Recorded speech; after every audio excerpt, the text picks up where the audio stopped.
Bismillahirrahmanirrahim. Assalamualaikum warahmatullahi wabarakatuh. Jadi dalam beberapa hari ini saya sempat berpikir untuk menyampaikan tentang aplikasi Maju ini, aplikasi kasir, tentang apa-apa aja yang telah kita rubah, apa yang telah kita perbaiki di sini untuk kemudahan kita bekerja, menginput data dan laporan juga. Jadi dikarenakan teman-teman sudah memiliki shift masing-masing, jadi agak sedikit repot kalau untuk menyampaikan di satu-satu ya. Jadi lebih baik saya buat video aja karena teman-teman semua bisa menontonnya di waktu-waktu luang nanti. Jadi ini adalah tampilan aplikasi Maju di website ya. Di website. Jadi tampilannya memang berbeda di sini dengan di aplikasi kasir. Kemudian di akun ya, di akun kasir, di akun manajer. Jadi ini tampilan fullnya dia di website.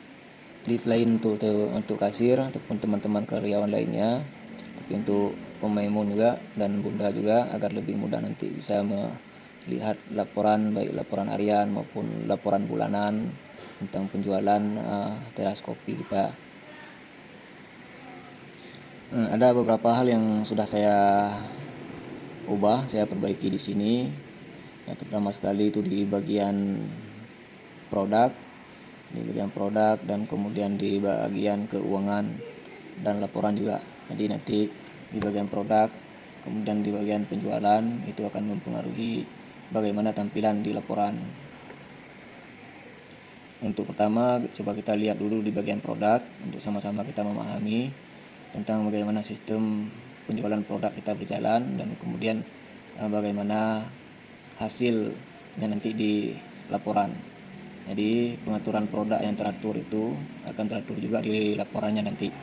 Jadi kalau susunan produk kita kacau, jadi di laporan pun nanti kita akan kebingungan juga nanti melihatnya. Jadi di dalam produk ini kita fokusnya ada 3, di daftar departemen, daftar kategori, dan daftar produk. Jadi kita mainnya di 3 ini aja dulu. Jadi untuk yang pertama di daftar produk. Di daftar produk ini, jadi untuk sekarang kita memiliki 258 produk yang terdaftar di dalam aplikasi Maju. Jadi dari 258 ini tidak semuanya ditampilkan di menu. Jadi ada beberapa menu yang sudah diinput sebelumnya. Rencana kemarin saya mau hapus untuk saya input balik biar rapi, tapi saya urungkan dulu. Jadi saya tidak tampil di menu. Jadi saya sembunyikan aja. Saya agak ragu juga apakah akan mempengaruhi laporan sebelumnya kalau dihapus kan. Jadi saya sembunyikan aja dulu di menu. Jadi yang tampil di menu itu ada sekitar 226 produk barang. Jadi ini sudah kita sesuaikan dengan daftar menu kita, daftar menu teras kopi dan daftar menu di dapur teras. Jadi di sini di bagian produk ada nama produk SKU. SKU ini sebenarnya kode unik ya. Cuma nggak apa-apa lah, ini seperti ini aja dulu. Nanti kalau ada waktu luang nih saya rapikan juga biar bagus di laporannya. Dan kemudian di bagian kategori di sini di kategori udah saya kelompokkan semuanya sesuai dengan kelompok menu masing-masing. Misalnya seperti Arabica, Robusta, kemudian apalagi jus. Jadi mereka udah memiliki kelompok dan kategori masing-masing.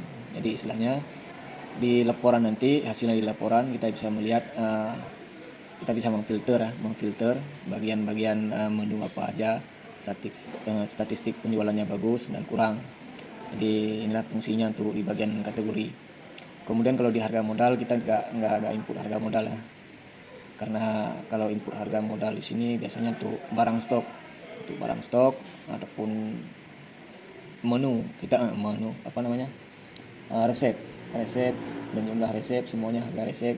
Jadi harus kita input untuk mendapatkan harga modal. Kalau itu sudah tidak kita input, ini tidak muncul harga beli. Gitu juga harga beli. Jadi kita mainnya di harga jual aja dulu. Jadi di laporan kita cuma mendapatkan laba kotor, tidak ada perhitungan laba bersih di sini. Nah mungkin kedepannya ini kita evaluasi juga nanti kalau memang ingin laporan yang lebih detail. Kemudian di daftar menu ini ada bagian-bagian yang memang ekstra lah, kita bilang produk ekstra, dia tidak ada di menu, itu sesuai dengan request pelanggan. Apa aja yang sering-sering di request oleh pelanggan, misalnya seperti kopi robusta ya, kopi saring. Kopi robusta itu kan orang-orang yang beli di sini itu kadang bawa botol sendiri, kadang disuruh bungkus kan. Jadi istilahnya kita punya harga minimal pembelian takaran kopi saring itu 10.000 itu minimal pembelian kan, tapi kita lebih fleksibel juga di dalam sistem, kita punya sistem tapi kita fleksibel sedikit. Jadi istilahnya kalaupun botol-botol yang mereka bawa itu disuruh isi penuh, terkadang memang harus kita isi 13.000, 15.000, 17.000 gitu. Jadi bisa kita sesuaikan nanti harganya di sini. Jadi istilahnya tidak ada kelipatan. Jadi biasanya kalau dulu kan di sistem minimal pembelian 10.000. Jadi kalau ada orang beli 2 bungkus ya kelipatan 20. Kalau kadang ada orang yang minta dibungkus 15.000 kan, di sistem akan sulit di input harganya karena di kasir tidak diizinkan untuk berubah harga.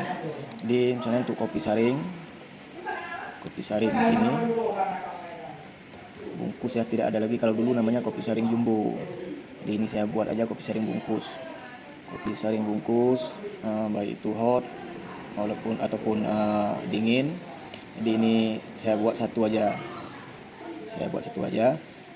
Nanti di aplikasi kasir teman-teman bisa mengedit harga. Kalau pembeliannya ganjil misalnya 17.000, jadi bisa langsung diinput. Ini memang saya buat harga jualnya 30.000, harga maksimal. Jadi paling di sini saya bisa sesuaikan dengan harga diskon sampai dengan 100%. Jadi kalian kasir nanti bisa merubah harganya di aplikasi. Jadi kalau ada orang yang beli 17.000 ya diinput aja 17.000 kopi saring. Begitu juga dengan kopi kopi sanger kayak gitu juga. Jadi kita biar lebih mudah untuk menginputnya. Jadi teman-teman nanti di barista disesuaikan aja takarannya berapa, sesuai dengan takaran itu untuk bagian kopinya. Nah, kemudian apa lagi di sini kayak seperti air mineral, ini tidak kita buat merek, kita tulis saja air mineral. Ini SKU nanti kita ubah juga. Air mineral kan bisa ada beberapa jenis, kita nanti ada apa Cleo, apa Aqua, segala macam, dia masuk dalam satu kategori ekstra DC. Nanti kalau ada barang-barang lain yang memang kita stok seperti minuman botol, nanti teman-teman di kasir boleh input nanti ke ekstra TC. TC ini singkatan dari Teras Cafe. Dan kemudian itu untuk daftar menu, daftar produk. Kemudian coba kita lihat di daftar kategori. Nanti kalau ada yang kelupaan saya di daftar produk nanti saya jelaskan lagi. Daftar kategori, di daftar kategori ini ini jumlah kategori kita, jadi ada berapa kategori di sini? 10, 2, 10. Di sini nanti di daftar departemen. Di daftar departemen ini daftar departemen Teras Cafe. Ini punya kita Teras Cafe, ada jumlah kategori dalam, ada 13 kategori. Nanti bisa teman-teman lihat di aplikasi kasir kategorinya apa-apa aja. Kemudian di dapur teras ada jumlah kategori 10 kategori dia sesuai dengan menu. Dan kemudian ini ada saya tambahkan satu lagi departemen konsignmen teras. Jadi ini kalau istilah kita konsinyasi ya, barang titipan, penjualan yang dititipkan kepada kita seperti kue-kue, keripik atau apalah di situ kan. Jadi semuanya nanti kalau ada titipan nanti jenis-jenis barang yang memang dijual di tempat kita, nanti teman-teman inputnya ke sini aja departemen. Cuman nanti nama di kategorinya konsignmen juga, nama di kategori. Kalau di aplikasi kasir mungkin nanti nggak akan nampak ini departemen ini, cuma yang nampak jumlah nama kategorinya aja. Jadi kategori yang masuk ke dalam departemen. Kalau nggak salah nanti di kategorinya snack ini kategori konsignmen teras juga. Coba kita lihat di daftar kategori konsigmen teras, konsigmen, konsigmen snack. Konsigmen snack. Jadi di konsigmen snack ini ada 15 item. Ini semuanya yang tampil di menu dari 15 item. Kita lihat produk-produk apa aja di sini. Oh, ini punya lama ya. Ini masih nampak punya lama di daftar kategori ini. Ini semuanya kalau nggak salah, semua jenis. 2 halaman. Jadi sebagian ada yang udah saya sembunyikan juga dari daftar menu. Jadi kalau di sini kan dulu kan dibuat, misalnya ada bolu ya, dibuat bolu turban apalah gitu kan. Nah, jadi ini nanti di daftar produknya udah saya persempit. Jadi bagi dalam kelompok ya, lebih tepatnya konsigmen snack ini penting juga nanti biar nggak terlalu ribet kita dalam menginput data.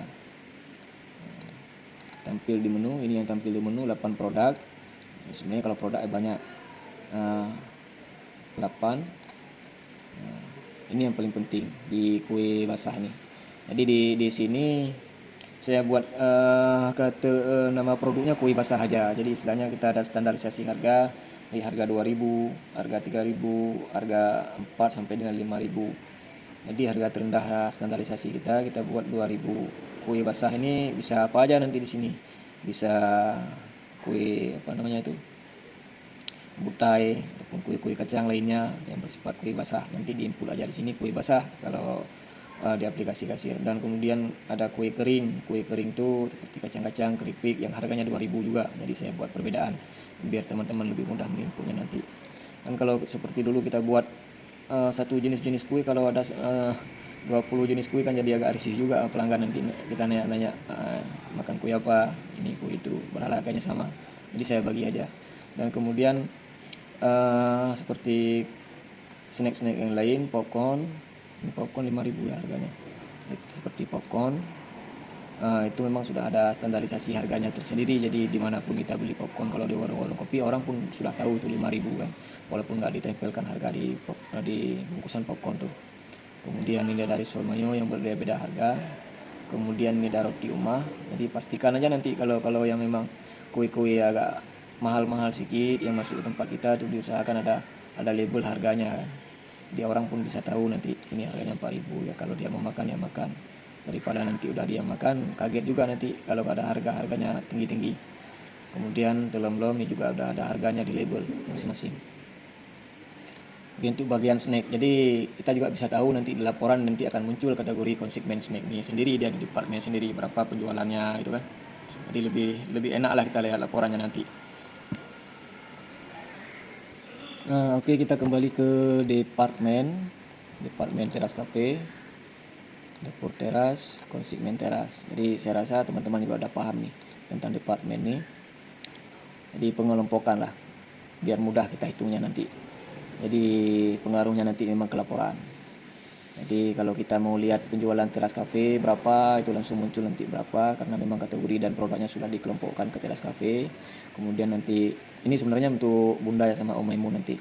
Kalau mau lihat-lihat berapa nanti harga penjualan teras cafe-nya berapa, harga penjualan dapur teras berapa, di pemasukan di konsigmen teras berapa. Apalagi nanti kan kita ada rencana udah dibuat bakso ya.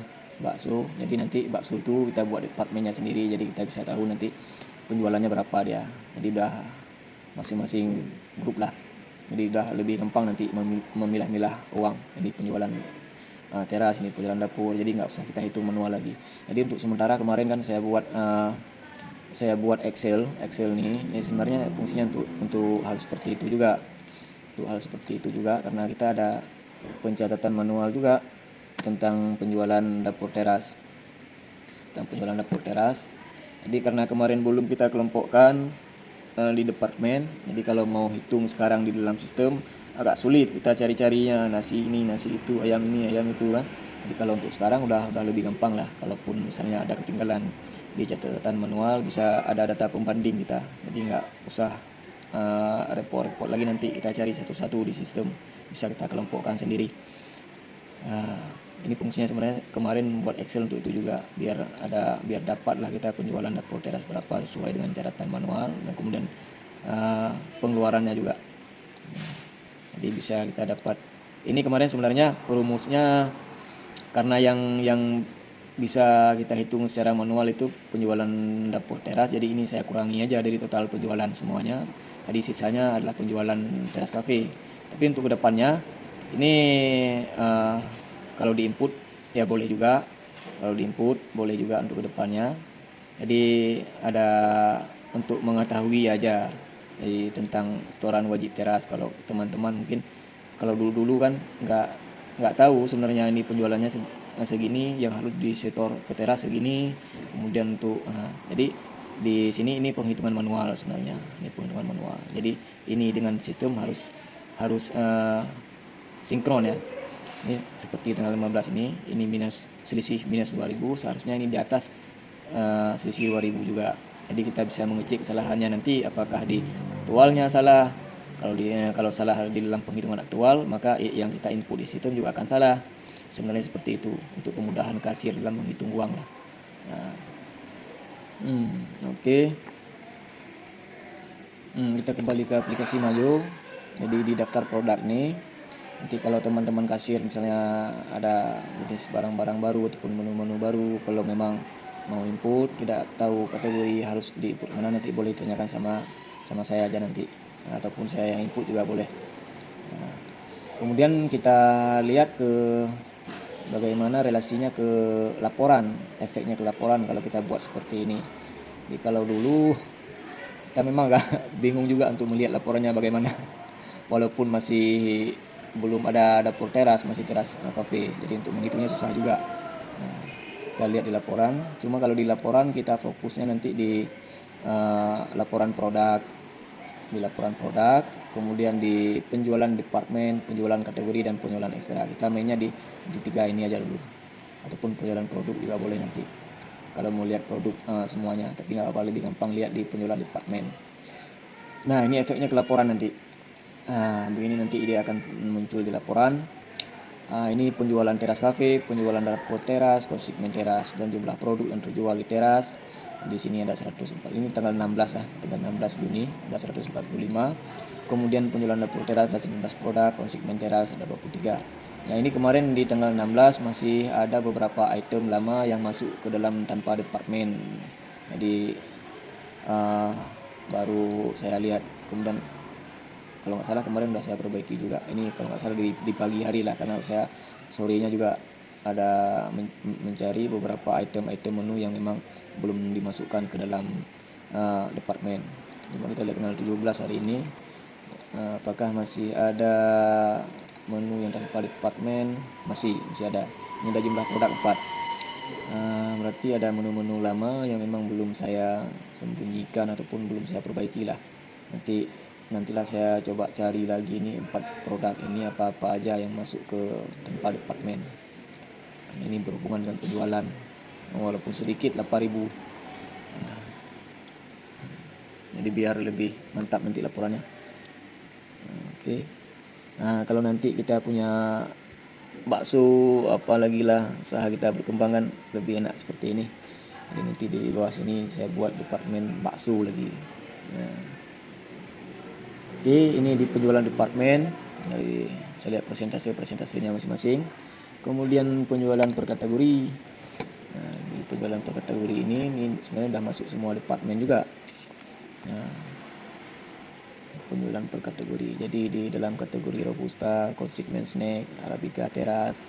Dan di sini bisa dilihat nanti ini laporannya bisa diekspor juga ke dalam bentuk PDF, CSV ataupun Excel nanti. Biar lebih gampang kita lihat nanti di Excelnya. Ini penjualan per kategori.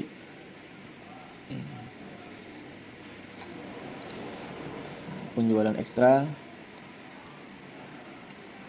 Ini belum masuk tanggal 13 Juni. Jadi itulah manfaatnya kita membagi kelompok-kelompok, membagi grup lah. Jadi biar lebih mudah untuk melihat statistik penjualan kita. Kemudian total penjualan kita juga lebih mudah nantinya. Kemudian kita lanjut di laporan kasir ya. Laporan kasir. Jadi kemarin sempat kita cari-cari juga.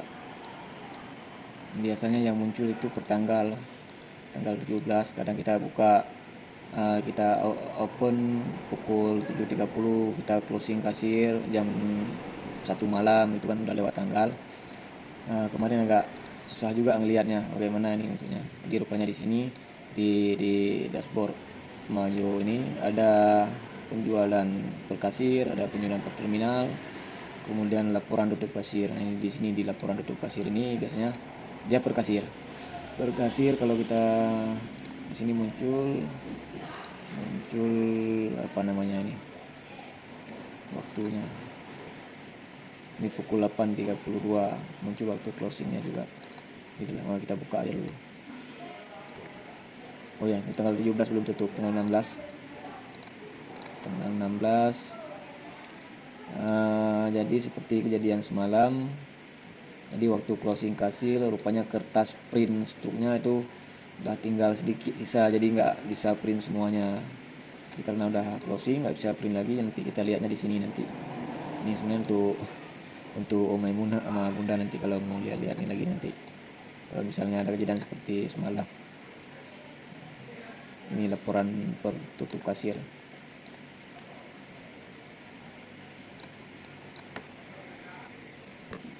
Nah, kemudian ini yang paling penting nih.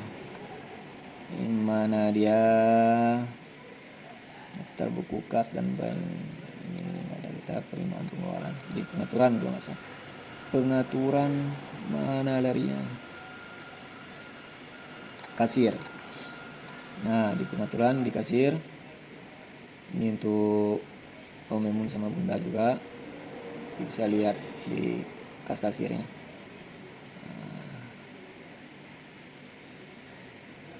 Jadi untuk teman-teman kasir pun nanti, karena di sini di sistem pengeluaran kas kasir sebenarnya udah saya rubah juga.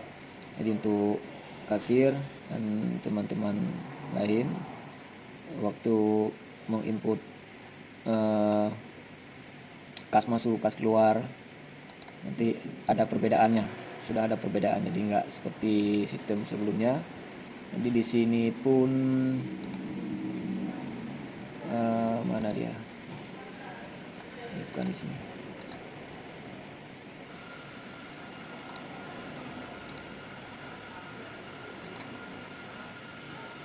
Nah, ini dia.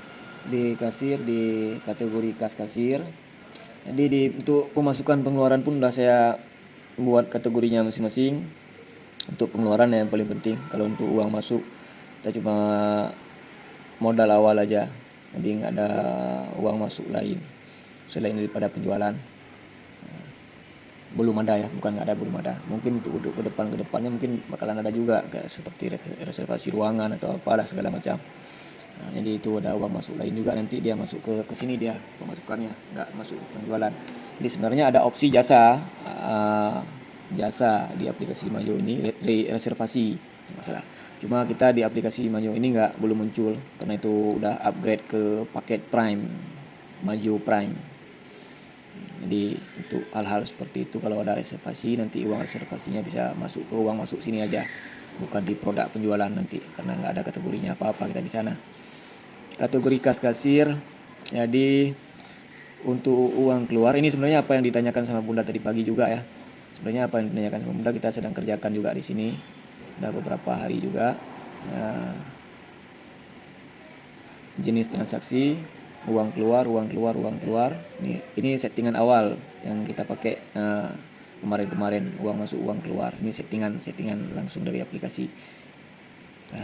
Jadi untuk lebih bagusnya kita kelompokkan aja seperti untuk bahan pokok. Jadi kita bisa tahu nanti pengeluaran sebenarnya untuk bahan pokok itu berapa pengeluaran sebenarnya. Jadi kalau kita hitung, kita pilah-pilah secara manual kan agak ribut juga nanti.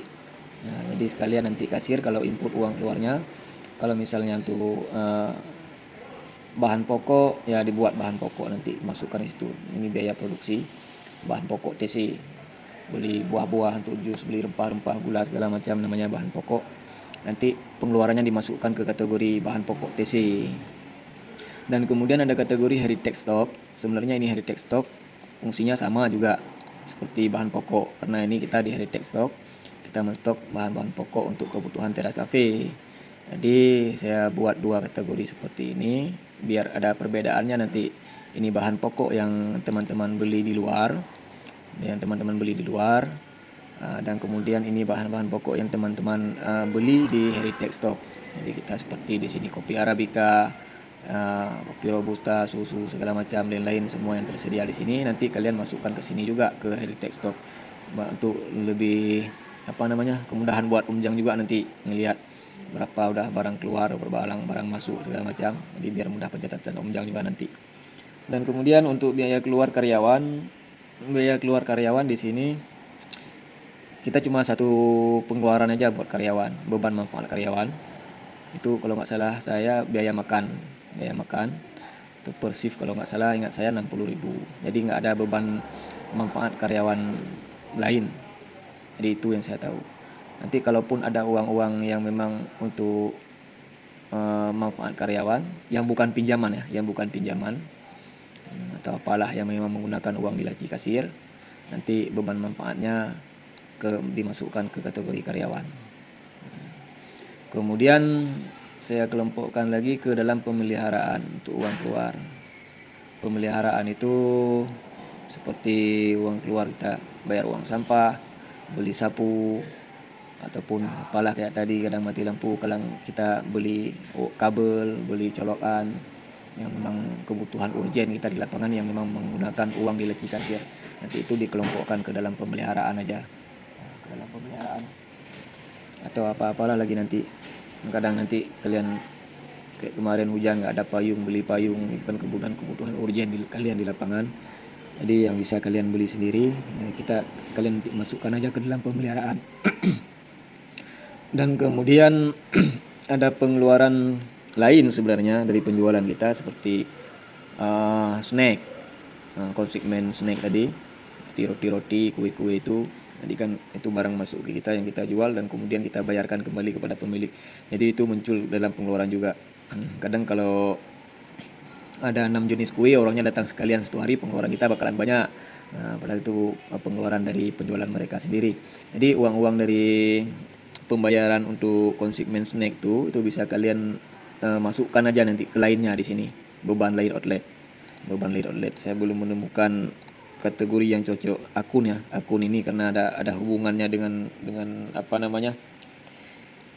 sistem keuangan akuntansi. Saya nggak paham juga nih akun nih masuknya kemana kan. Jadi untuk biaya-biaya seperti itu, bayar kue, bayar tahu itu kan, bayar kue klepon atau apalah, nanti kalian masukkan ke sini. Jadi biar lebih rapi. Saya pun pengen lihat nanti bahan pokok kita sehari itu sebenarnya berapa. Nggak usah kita tekan-tekan kalkulator lagi nanti, lebih gampang di sini, ya.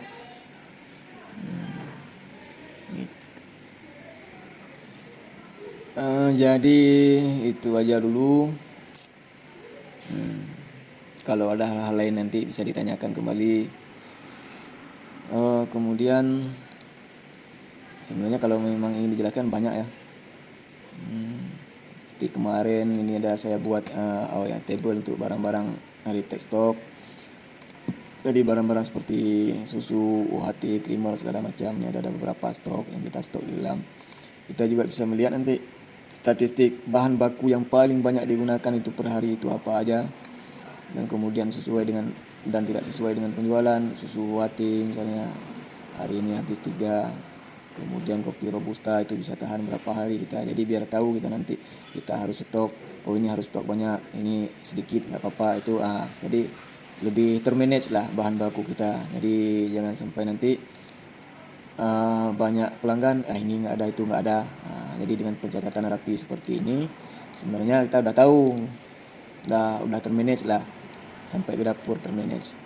Jadi nanti teman-teman karyawan nanti kalau ada waktu-waktu luang kita sharing-sharing tentang bagaimana memanage bahan pokok melihat statistik penjualan kita. Kalian kan sebenarnya yang paling tahu di lapangan itu. Jadi tanpa melihat laporan pun kalian udah tahu sebenarnya ini yang paling banyak laku. Nah, sebenarnya itu harus kalian ingat juga, catatan bagi kalian. Bahan ini perlu di stok sekian, jadi bisa tahan sampai 4 hari, 2 hari gitu dalam skala pelanggan berapa orang per hari. Kalian yang paling tahu di lapangan. Kalau kami ini kan paling lihat laporannya aja itu sesuai dengan apa yang kalian kerjakan di lapangan. Apa lagi ya? Ya paling ya catatan penting bagi kasir itu pencatatannya lebih teliti lagi, kalau saya lihat ya kekurangannya di situ aja, catatan dan kemudian penghitungan uang manual di kasir, kadang silapan, jadi bisa dapat selisih sekian. Jadi kalau kita hitung ulang dapat kita kesalahannya. Dalam beberapa hari ini pun saya lihat istilahnya ketika ada kesalahan ya kita tahu apa yang harus diperbaiki, ya itu aja paling. Nah, jadi untuk memperbaikinya lebih mudah, itu pun harus didampingi dengan catatan yang detail. Kalau tanpa catatan pun kalian pengeluaran itu susah juga nanti cari-carinya kemana, ini kok surplus ini kok minus segitu ya kan. Jadi kalau catatannya lengkap, itu mungkin bisa lebih membantu kita dalam menginput di sistem. Jadi sebelum closing kasir itu benar-benar harus diteliti dulu. Kita anggap dalam bulan 6 nih, ini evaluasi kita, kemudian kita perbaiki manajemen secara pelan-pelan. Kita juga tahu kalau kita kan bukan tenaga profesional juga, tapi dididik untuk profesional lah. Baik, sekian itu aja. Nanti kalau ada pertanyaan bisa kita sharing-sharing di lapangan.